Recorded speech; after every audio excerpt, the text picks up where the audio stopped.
오늘도 하루가 지나갔습니다. 딱히 나쁜 일이 있었던 것도 아닌데 어딘가 모르게 마음이 무겁습니다. 방에 불을 끄고 누워 천장을 바라보면 그제야 밀려오는 생각들이 있습니다. 오늘 아침 엄마한테 왜 그렇게 퉁명스럽게 대답했을까? 딱히 화가 난 것도 아니었는데 말이 잘 나오지 않았던 것 같습니다. 가족인데 왜 이렇게 말이 어려울까? 그런 생각이 드는 밤이 있습니다. 오늘은 그 마음에 대해 천천히 이야기해 보려 합니다. 한 지붕 아래 살고 있어도 각자의 방문을 닫으면 금방 혼자가 되는 집이 있습니다. 거실에서 밥을 먹고 설거지 소리가 들리고 TV 소리가 들려도 묘하게 혼자인 느낌이 드는 공간이요. 누군가는 그걸 서운함이라고 부르고 누군가는 피곤해서 그런 거라고 넘깁니다. 하지만 그 감각이 며칠째, 몇 달째 이어진다면 단순한 피로만은 아닐 수도 있습니다. 가족과 함께 있어도 외롭다는 말은 조금 이상하게 들릴 수 있습니다. 그런데 이 마음을 아는 사람은 생각보다 많습니다. 밥상 앞에 모두 모여 앉았는데 아무도 말이 없는 순간 각자 핸드폰을 보고 있고 숟가락 소리만 조용히 오가는 시간. 억지로 뭔가를 말해야 할 것 같아서 꺼낸 말이 오히려 분위기를 어색하게 만들어버리는 경험. 말없이 밥을 먹고 각자 방으로 들어가는 게 차라리 편해진 어느 시점. 그게 나쁜 가족이어서가 아닙니다. 서로 미워해서도 아닙니다. 어느새 그런 모습이 우리 집의 일상이 되어버린 것일 뿐입니다. 가족에게 연락이 오면 가끔 핸드폰을 보고도 바로 답장하지 못하는 날이 있습니다. 내용이 뭔지 알면서도 손가락이 잘 움직이지 않는 느낌. 밥 먹었어? 라는 짧은 말이 이상하게 무겁게 느껴질 때가 있습니다. 걱정해주는 거 알아. 그런데 지금은 그 말도 조금 버거워. 그런 마음이 드는 날 말입니다. 읽음 표시가 뜰까봐 아예 열지 않고 두기도 합니다. 나쁜 사람이어서가 아니라 지금은 아무 말도 하고 싶지 않은 상태인 거죠.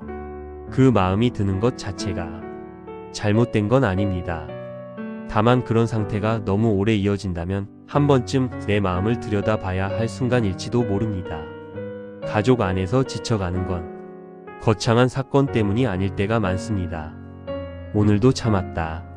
그 감각이 하루하루 쌓이며 사람을 지치게 만들기도 합니다. 힘들다고 말하려다가 돌아올 말이 두려워 입을 닫아버린 순간들. 나도 힘든데라는 말을 들을 것 같아서 결국 아니야, 괜찮아로 끝내버리는 대화들. 그게 하루 이틀이 아니라 몇 년째 반복되면 말하는 것 자체를 포기하게 됩니다. 어차피 말해도 소용없다는 생각이 마음 한쪽에 자리를 잡아버리는 거죠. 말을 잃어가는 관계는 조용합니다. 크게 싸우는 것도 아니고 냉전인 것도 아닌데 점점 덜 말하게 됩니다. 오늘 힘들었어 라고 말하면 위로받을 수 있을 것 같으면서도 또 상처받을 것 같아서 결국 아무 말도 하지 않고 방에 들어와 혼자 누워버리는 밤. 그 선택이 습관이 되면 우리는 같은 공간에 살면서도 서로의 오늘을 전혀 모르는 사이가 됩니다. 혼자 차를 끓여 창가에 앉아있는 시간이 좋아지는 때가 있습니다. 아무도 말 걸지 않고 아무것도 설명하지 않아도 되는 시간. 처음엔 잠깐 쉬는 거라고 생각했는데 어느새 그 시간이 하루 중 가장 편한 시간이 되어 있습니다. 그 사실이 조금 씁쓸하게 느껴지기도 합니다. 혼자 있는 게 편하지만 그렇다고 완전히 혼자이고 싶은 건 아닌 마음. 누군가와 연결되고 싶으면서도 막상 연결되면 피하고 싶어지는 감각. 그건 사람이 싫어서가 아닐 수 있습니다. 지금의 내가 너무 많이 소진되어 있는 것일지도 모릅니다. 가족을 위해 쓰던 에너지가 어느 날부터는 나를 유지하는데 다 쓰이고 있는 상태. 그래서 남는 것이 없는 거죠. 그 상태에서 누군가가 왜 그렇게 무뚝뚝해? 라고 물으면 뭐라고 설명해야 할지 모르겠습니다. 그냥 지쳤어 라는 말조차 너무 길게 느껴지는 날이 있으니까요. 가족과의 관계에서 특히 힘든 건 말하지 않아도 알아줬으면 좋겠다는 기대가 있기 때문일 수 있습니다. 모르는 사람에게는 처음부터 설명하면 되는데 가족에게는 이것도 설명해야 해? 라는 마음이 들 때가 있습니다. 그 기대 자체가 나쁜 건 아닙니다. 가까운 사람일수록 그런 기대를 갖는 건 자연스러운 일이니까요. 다만 그 기대가 채워지지 않을 때 우리는 서운함을 넘어 단단한 벽을 쌓기 시작합니다. 말해봤자 모른다. 설명하기 싫다.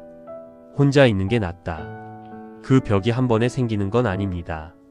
작은 서운함이 수십 번, 수백 번 쌓이면서 문득 그 사람과의 거리가 멀어져 있는 걸 발견하게 됩니다. 우리 언제부터 이렇게 됐지? 그 생각이 드는 순간은 이미 오래전부터 천천히 흘러온 시간의 결과일지도 모릅니다. 명절에 오랜만에 가족들이 모이는 날이 있습니다. 반가운 마음으로 갔다가 한두 시간도 안 돼서 돌아오고 싶어지는 경험. 대화가 끊기고 옛날 이야기만 반복되고 누군가의 말에 괜히 상처를 받는 순간. 웃어야 하는 자리에서 입꼬리를 올리면서도 속은 가만히 가라앉는 기분. 집으로 돌아오는 차 안에서 이상하게 눈물이 날 것 같았던 적 있으신가요? 슬픈 것도 아닌데 마음이 허하고 지쳐서 그 감정을 딱 잘라 말하기는 어렵습니다.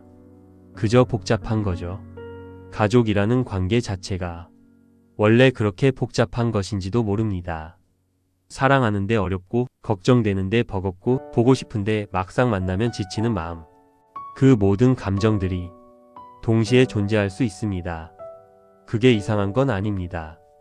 오히려 그만큼 그 관계가 나에게 중요하다는 뜻일 수 있습니다. 가족 단톡방 알림이 뜨면 가끔 꺼내보지 않고 그냥 두는 날이 있습니다. 읽으면 반응해야 할 것 같고 반응하려면 에너지가 필요한데 지금은 그 힘이 없는 날. 가족이 싫은 건 아닌데 그 알림 하나가 부담스럽게 느껴집니다. 그 마음을 설명하기 어려워. 나중에 보자 하고 덮어두게 됩니다. 누군가는 말할 수도 있습니다. 가족한테 그게 말이 되냐고. 하지만 가족이기 때문에 더 조심스럽고 가족이기 때문에 더 힘들 때도 있습니다. 아무렇게나 대해도 되는 사이라서 막 대하는 게 아니라 너무 중요한 사이라서 실망시키고 싶지 않은 마음. 그래서 차라리 거리를 두는 마음. 그 마음을 아는 분들도 계실 것 같습니다. 부모님께 잘하고 싶은 마음은 있는데 막상 전화를 하면 목소리가 딱딱해지는 경험이 있습니다. 이상하게 얼굴을 보면 어릴 때로 돌아가는 것 같아서 말도 그때처럼 나오지 않는 거죠. 어른이 되었는데도 부모님 앞에서는 여전히 무언가를 증명해야 할 것 같은 기분. 잘 살고 있다는 것을, 괜찮다는 것을, 걱정 끼치지 않는다는 것을. 그런데 사실 나도 잘 모르겠는 날이 있잖아요. 내가 지금 괜찮은 건지, 잘 살고 있는 건지. 그런 날에 부모님 목소리를 들으면 더 흔들릴 것 같아서 일부러 연락을 미루는 경우도 있습니다. 그게 불효라서가 아니라 지금의 나를 들키고 싶지 않아서 완벽하지 않은 모습을 가장 가까운 사람에게 보여주는 일이 가끔은 낯선 사람에게 보여주는 것보다 더 어렵게 느껴질 때가 있습니다. 가족이라서 기대가 있고 기대가 있어서 더 조심스러운 거죠. 형제 자매와의 관계도 비슷한 것 같습니다. 어릴 때는 그렇게 붙어 다녔는데 어른이 되며 각자의 삶이 생기고 나면 연락하는 일이 어색해지기도 합니다. 특별히 사이가 나빠진 것도 아닌데 서로의 삶이 너무 달라져 무슨 이야기를 해야 할지 모르는 상태. 공유할 수 있는 이야기보다 설명해야 할 맥락이 더 많아지는 순간 대화는 조금씩 줄어듭니다. 예전엔 말하지 않아도 알았던 것들이 이제는 하나하나 설명해야 하는 것들이 됩니다. 그게 번거롭다기보다는 왠지 조금 쓸쓸한 거죠. 우리가 이렇게 멀어졌나? 그 생각을 하다가 또 그냥 덮어두는 것. 그 덮어두기가 반복되면 어느 날부터 먼저 연락하는 일이 어색해집니다. 오랜만에 연락하면 무슨 일 있냐고 오해할 것 같아서 아무 일 없을 때는 더 연락하기 어려워지는 아이러니. 관계에서 지쳐가는 과정을 우리는 가끔 알아차리지 못합니다. 크게 잘못된 게 없는 것 같아서 이게 지친 건지 원래 이런 건지 구분이 잘 안 될 때도 있습니다. 그런데 이런 신호들이 있습니다. 가족 생각을 하면 따뜻한 마음보다 무거운 마음이 먼저 드는 것. 연락이 올 때마다 에너지를 써야 한다는 느낌이 드는 것. 함께하는 시간보다 혼자 있는 시간이 훨씬 더 편해진 것. 이런 감각들이 계속된다면 나 자신이 많이 소진되어 있는 상태일 수 있습니다.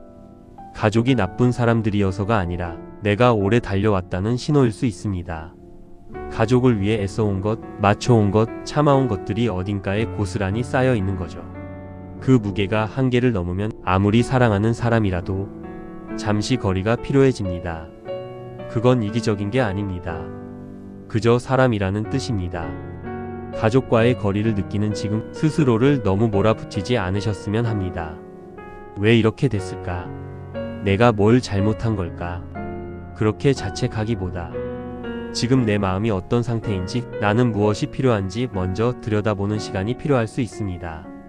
관계는 나 자신이 먼저 채워져 있어야 상대방에게도 무언가를 줄 수 있으니까요. 일부러 어딘가를 가거나 대단한 일을 해야 하는 건 아닙니다. 오늘 저녁 차 한 잔을 끓여놓고 아무것도 하지 않는 시간을 가져보는 것도 괜찮습니다. 아무도 위로해주지 않아도 내가 나에게 먼저 말해주는 것. 오늘 하루도 수고했다고, 많이 참았다고, 잘 버텼다고. 그 말을 밖에서 듣고 싶었는데 아무도 해주지 않아 허전했다면 오늘 밤만큼은 내가 나에게 먼저 해줘도 됩니다. 가족과 멀어진 것 같은 이 거리가 영원히 이 상태라는 뜻은 아닐 수 있습니다. 관계는 계속 움직입니다. 가까워지기도 하고 멀어지기도 합니다. 지금이 멀어진 시간이라면 그게 꼭 끝을 의미하지는 않습니다. 각자 조금씩 쉬어가는 시간일 수도 있습니다. 억지로 다가가려 애쓰다가 또 상처받는 것보다 지금은 나를 먼저 챙기는 시간을 갖는 것도 하나의 선택입니다. 내가 조금 단단해지면 자연스럽게 다시 손 내밀 수 있는 날이 오기도 하니까요. 물론 한 번에 바뀌는 건 없습니다. 하지만 오늘 내 마음을 인정해 주는 것 하나가 아주 작은 시작이 될 수 있습니다. 나 지금 좀 힘들어라고 말하는 게 두렵다면 오늘은 마음속으로만 해도 됩니다. 준비가 되었을 때 조금씩 꺼내면 됩니다. 오늘 이 영상을 보고 계신 분들 중에 가족 생각에 마음이 복잡해진 분이 계실 것 같습니다. 그 복잡한 마음을 가지고 이 시간을 버텨오신 것만으로도 충분히 애쓰신 겁니다. 가족을 사랑하면서도 지치는 것, 걱정되면서도 거리를 두고 싶은 것, 그 마음들이 동시에 존재해도 됩니다. 모순처럼 보이는 감정들이 사실은 그 관계가 나에게 얼마나 중요한지를 보여주는 것일 수도 있으니까요. 오늘 밤은 가족에 대한 마음을 잠시 내려놓고 오직 나 자신을 위한 시간을 가져보시길 바랍니다. 지쳐있는 나에게 괜찮다고, 잘하고 있다고 먼저 말해주세요. 그 작은 위로가 쌓이면 언젠가 다시 따뜻하게 마주 앉을 수 있는 날이 올 거라고 저는 그렇게 믿습니다. 오늘 이야기가 마음 어딘가에 조금이라도 닿았으면 좋겠습니다. 가족과의 관계에서 느끼는 여러분만의 감정이나 이야기가 있다면 댓글에 조용히 남겨주셔도 좋습니다. 잘 읽어드리겠습니다. 영상이 위로가 되셨다면 구독과 좋아요도 부탁드립니다. 다음에도 이런 시간으로 찾아오겠습니다. 오늘 밤도 편안히 쉬세요. 정말 수고 많으셨습니다.